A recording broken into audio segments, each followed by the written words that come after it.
1月黄金冲上了每盎司5500美元的历史新高，6月一头跌破了4000美元。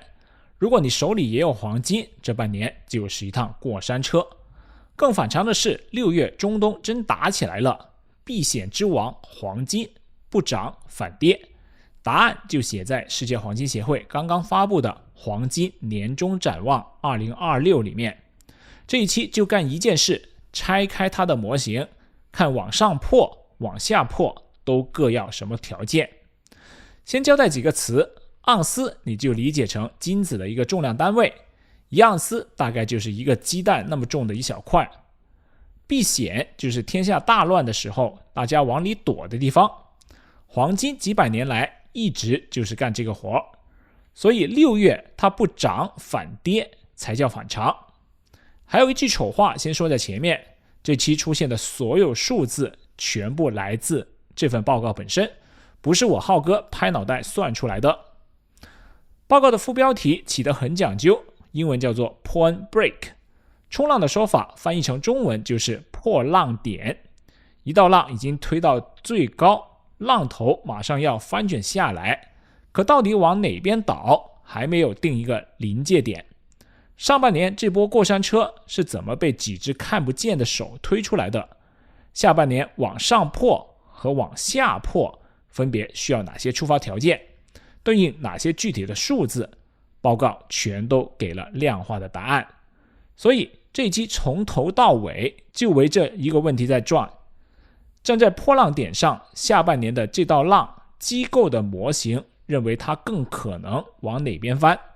把这个问题记住，我们开始往下拆。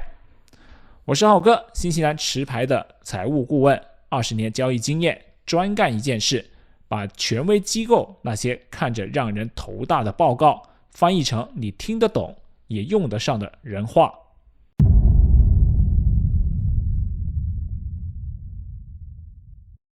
我们先看最表面的一层，这一年黄金到底做了一趟多疯的过山车。去年黄金的涨势根本没有停过，进到今年1月底的那几天，在地缘风险发酵、期权市场极度活跃的推动下，黄金一口气刷新了12次历史新高，盘中一度冲破每盎司5500美元。这里要提醒你的一个容易搞混的地方，报告里面其实有2套价格口径，一套是伦敦金银市场协会的官方定盘价，也就是市场公认的基准价。1月29日的高点是5405美元，另一套是现货金的盘中实时价，同一天盘中最高摸到了5595.47美元。一个是官方收盘基准，一个是盘中最高瞬间，别把这2个数字当成一回事。然后就是那场跳水，到6月下旬金价一路砸下来，官方定盘价的低点落在6月25日的4001.8美元，现货盘中在6月24日更是探到过3959.33美元，短暂跌破了4000美元这条整数关口。你把两头一拼，上面5500，下面3900，半年就这么小半年。如果你年初也持有黄金，你能大概体会到那种坐过山车的感觉。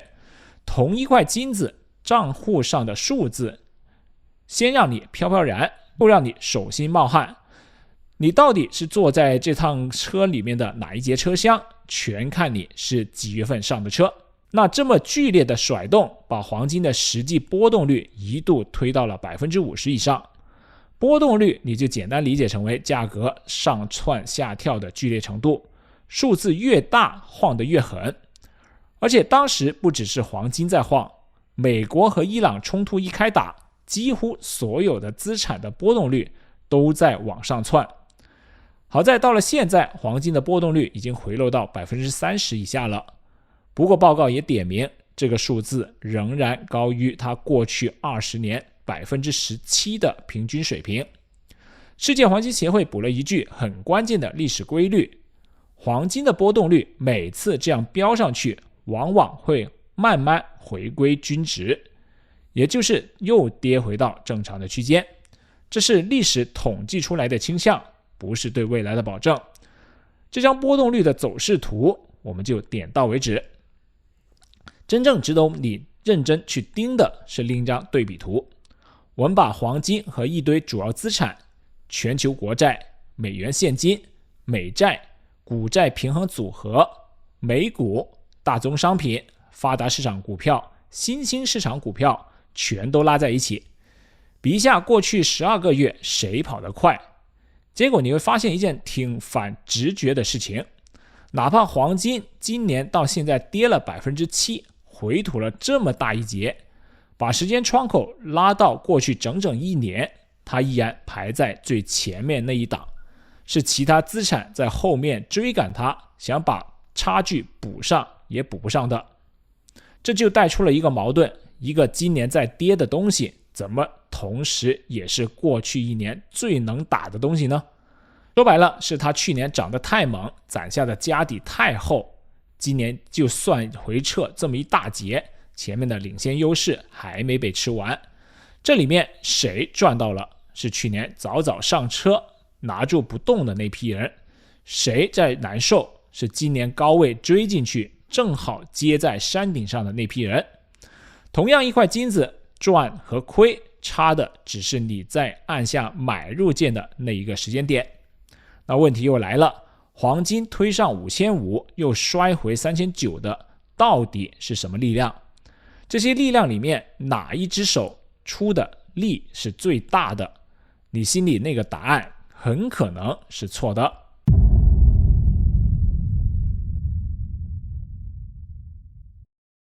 要回答什么在推动金价，世界黄金协会有一套他们自己的工具，叫黄金回报归因模型。名字听着挺唬人的，其实干的是非常朴素。它就像给金价做体检一样，把金价的每一段的涨跌拆开来看，究竟是哪个因素贡献的。包括说黄金说到底是被4股力量牵扯着走。第一股叫经济扩张，经济好，大家有钱了，买首饰的、搞工业用金的、存钱保值的需求就上来了，这是拖着金价的力量。第二股叫风险和不确定性，天下越乱，越让人心里没底，越多人把黄金当成避风港和分散风险的工具，这是拉着金价往上冲的力量。第三股叫机会成本，这个词你要记一下。机会成本的意思就是你把钱压在黄金上，就等于放弃了这笔钱拿去吃利息的机会。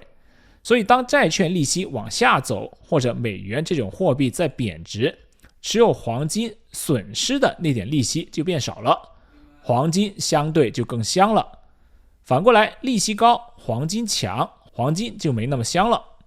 第四股叫动能，说白了就是追涨杀跌的短期资金，就是一起来他们就放大它，趋势一到头他们又反手砸盘。那这4股力量上半年谁出的力最大呢？报告给了一张贡献占比图，这张表是一张非常有干货的图表，你跟着我一格一格来看。经济扩张贡献了 12%， 风险和不确定性 17%， 机会成本这一项报告特意拆成2个小格，汇率那一格是 14%， 利率那一格只有 3%。你注意看这2个数字，一个14，一个3，紧挨着放，可差了4-5倍。千万别记反了，真正在搅动金价的是美元汇率的方向，而不是很多人下意识以为的利率。最后是动能 24%， 单这一项里面是最高的，这4类加起来一共解释了 70% 的价格波动，剩下的 30%报告归到了其他没被模型单独抓出来的因素里面。我们把这个表翻译成人话，上半年这波过山车处理最多的其实是2波人在打架，一波是被地缘风险和市场恐慌下进来的避险买盘，对应那 17% 的风险贡献，另一波是追涨杀跌见好就收的趋势资金，对应那 24% 的动能。1月份为什么冲得那么猛？很大一块就是市场当时对美联储也就是美国的中央银行能不能保持独立性起了疑心。这种连央行都可能靠不住的担忧，往往在历史上会把资金逼向黄金。而6月份为什么又砸下来了？去年赚太多的人开始落袋为安，管风险的机构一看波动这么大，也开始削减手里的黄金头寸。你看，在同一个市场里面，有人往里冲，有人往外撤，金价就是这么被这两股力量反复拉扯出来的。这场拉扯中，谁在受益？去年低位进场，1月高点前后落袋为安的人，谁在买单？被恐慌气氛推着在山顶附近接了盘的追高买家。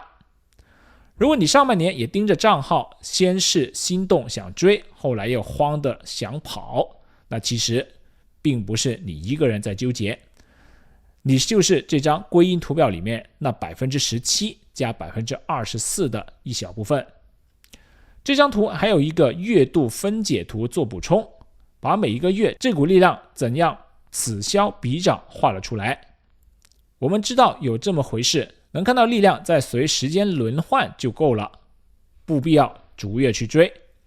好，力量我们拆解清楚了，但在报告里面藏着一个更有意思的问题，这几股力量是从地球上哪个时区发出来的？答案可能颠覆你对谁在给黄金定价的印象。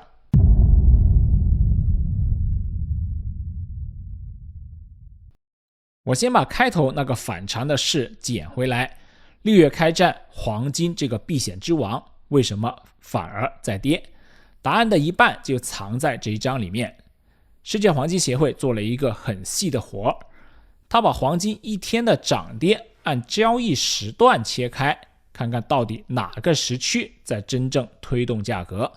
切完之后出现了一组让人有点意外的数字。这张图里嵌了一个小表，你跟我看这3行。亚洲时段今年到现在的收益是正的 12.97%， 欧洲时段是负的 1.32%， 到了美国时段是负的 15.08%。 你把这3个数字放在一起，画面一下子就清晰了。报告的原话是，黄金很多次下跌恰恰发生在美国交易时段里面，而它的反弹又常常出现在亚洲交易时段里面。翻译过来就是说，白天纽约那边在砸完了，亚洲这边开盘又慢慢的给接起来，一砸一接之间，黄金的定价的方向盘正在悄悄从西方的手里往亚洲这边挪。这就解开了开头的那个谜的一半。6月中东开战，按老剧本，避险资金该涌入黄金才对，可它没涨反跌，为什么？世界黄金协会的判断是，那次事件对黄金的影响是一堆特殊因素凑在一块造成的例外，不是常规的规律。当时是美国时段在主导抛售，而这种由西方获利了结主导的行情盖过了本该有的避险买盘。真正在低位默默把货接回去的是亚洲时段的买家。那这场定价权易主，谁是主角，谁又在失位？主角是亚洲的投资者和消费者，他们越来越多的把全球黄金的价格投票，而站在另一头，影响力被稀释的是过去几十年习惯纽约说了算的西方资金。这背后其实是一场没有硝烟的博弈，定价权在哪儿，话语权就在哪里。对你又意味着什么呢？如果你还守着看美联储的脸色，看华尔街收盘这样一套老框架去理解金价，那你可能会越来越多的看不懂行情，因为在你睡觉的那几个小时里面，地球另一边正在重新给它标价。那么问题又来了，既然过去半年涨的逻辑、跌的逻辑，连定价权在谁手里我们都拆明白了，真正的破浪点是现在。站在这个点上往前看，机构的模型到底怎么算下半年这道浪是怎么走？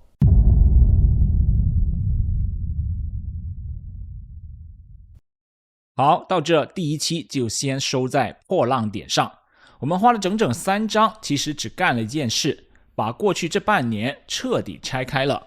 黄金怎么从每盎司5500一路做到3900，是风险情绪和追涨杀跌的动能，这两股劲在主导，而在给它定价的那只方向盘正在从纽约的手里悄悄往亚洲这边挪。